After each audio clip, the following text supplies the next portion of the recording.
Out of all the things that we Pokemon fans like to argue about, there is one that I don't think gets the airtime that it deserves. It's the way that the Pokemon sound. Conceptually, I think it's fair to equate Pokemon cries with bird calls. They are relatively unique sounds that you can use to identify each creature by ear. But in the original games, because of the technological limitations of the Game Boy, the cries sounded too electronic to come across as anything natural. And they were static, they were never modulated. You always heard the exact same every time that you encountered a Rattata. When the Pokemon anime was conceived, they replaced the game cries with voice-acted cries that were usually derived from the Pokemon's names. Because they were voice-acted, they could be modified to fit the situation or the mood of the Pokemon, so they tend to sound more natural. But in many cases, it ended up sounding too silly to be believable. At least in English and Portuguese, I can't really speak to how they come across in Japanese. You probably have a preference between the two approaches. Some people see the 8-bit electronic cries as classic, some people find them jarring and grating. For some people, the repeat your own name style of cries is nostalgic, and for others, it's just plain annoying. At least as far as I'm aware, the franchise has never clarified which is the true approach. In fact, they have muddied the issue. After the success of the anime, Game Freak released Pokemon Yellow version, Special Pikachu Edition in 1998 as a media tie-in. One of the things that they changed about the games to match the anime is that they gave the player's starter Pikachu a different cry.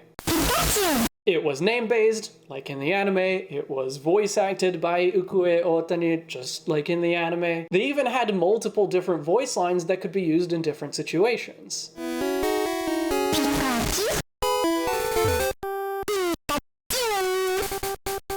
But this was the only instance of anime-style cries in the main series games for over 15 years. No other Pokemon got this treatment, and Pikachu's cry was changed back to the original for the following games. As the audio hardware available for the games improved, newer Pokemon were given more complex and more realistic cries. Diamond and Pearl introduced some iconic Pokemon cries like Kricketune and Lopunny's whistling cat call. By Black and White, most new Pokemon were given cries that more or less match the kinds of noises they might be expected to make as a real creature, and this trend continues to the newest generations. But aesthetically, in the way that they sound, the newer cries still resemble the old ones. They sound synthesized rather than voice-acted or recorded through Foley. And older cries weren't modified. For example, here's Cubone in Gen 1 and in Gen 5. It's not exactly the same, they have different sample rates and such, but they do sound the same. Sure, now there are a few situations where the cries are modulated so they sound a little different, but they're still basically sonic logos. In X and Y, cries were updated across the board. Some Pokemon got only minor enhancements. For example, here's Smeargle's cry from Gen 2 and from Gen 6. Other Pokemon got completely new cry patterns. Here's Raichu in Gen 1 and in Gen 6. Still, all of the revised cries as well as the new ones were made to match the prevailing style. All Pokemon had electronic, synthesized cries that vaguely resemble something animalistic. All Pokemon, that is, except for Pikachu. X and Y brought Ikue Otani's Pikachu voice lines back to the main series, matching the anime and Yellow. It felt odd in a game that was not a media tie-in and surrounded by the electronic cries of all other Pokemon. But this setup persisted for several games. Then in Let's Go Pikachu and Let's Go Eevee, Eevee was also given anime-style cries voiced by Aoi Yuki. But still, no other Pokemon were. Pikachu and Eevee remained the exception until Pokemon Legends Arceus restored their original electronic cries. And that seems to be the way that things will stay for Scarlet and Violet as well. I would be remiss not to include in the lineage of Pokemon cries the ones used in the Pokemon Stadium games. The cries were often derived from the original Game Boy cries, but they were modified and reimagined in ways that made them significantly more realistic. They still sound synthesized, but it's clear that the developers were trying to give Pokemon the feel of real creatures, which is something that even in the newest games they only attempt with a few Pokemon. For the sake of comparison, here's Mareep's cry in Gold and Silver, and what it sounded like in Stadium 2. The Stadium version is about comparable to Wooloo in Sword and Shield in terms of sounding like a sheep. Here's Ponyta's cry in Red and Blue, and what it sounded like in Stadium. Those do not sound related, but the Stadium one does sound more convincing as a horse than Glastrier does. Here's Murkrow from Gen 2, and in Stadium 2. This is one of my favorites. It comes way closer to sounding like a believable crow than something like Corviknight, for example.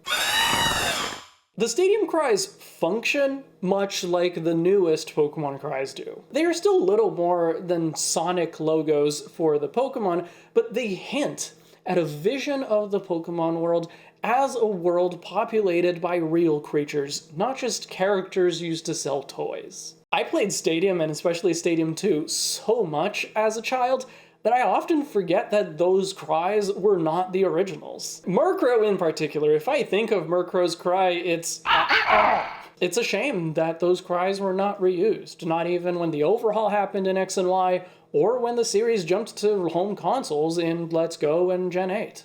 In the recent games, there are more cases where the cries are modulated and given variety. It's an attempt to capture the natural changes in animals' vocalizations, but the effort usually falls flat because a single sound file is used to create all of the variations. If a Pokemon's cry sounds like a bark, there's no way to make it howl or whine or growl. The voice-acted cries used for Pikachu and Eevee fail in a different way. They did use different voice lines. Eevee even had a trilling call that sounded like something between a cat's purr and a songbird's warble. I love that sound, it's so precious, but because most of the lines were variations on "eh boy," it still was difficult to buy it as a natural animal sound. Same for Pikachu's voice. The conversation around Pokemon cries usually falls pretty strictly along this anime versus games rift. But there is a third option. Pokemon has released a number of animated miniseries to YouTube, like Pokemon Origins, Evolutions, Hisuian Snow, and Poketoons. By the way, in case you didn't know, the Poketoons are now available in English, so go give them a watch. In all of these web series, Pokemon make sounds that are entirely animalistic and convincingly realistic.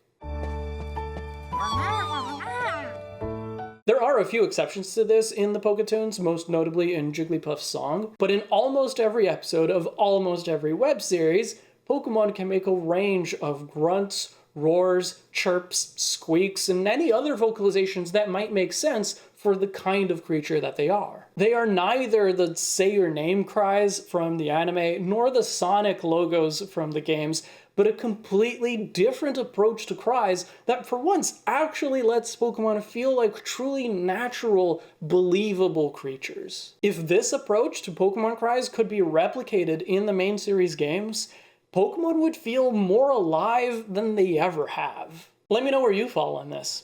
Do you prefer the game cries, the anime cries, or the web series cries? I'll take game cries over anime cries any day, but I do wish that they would try a game with the web series model. This video was adapted from an article that I wrote for the first issue of Play Sounds magazine.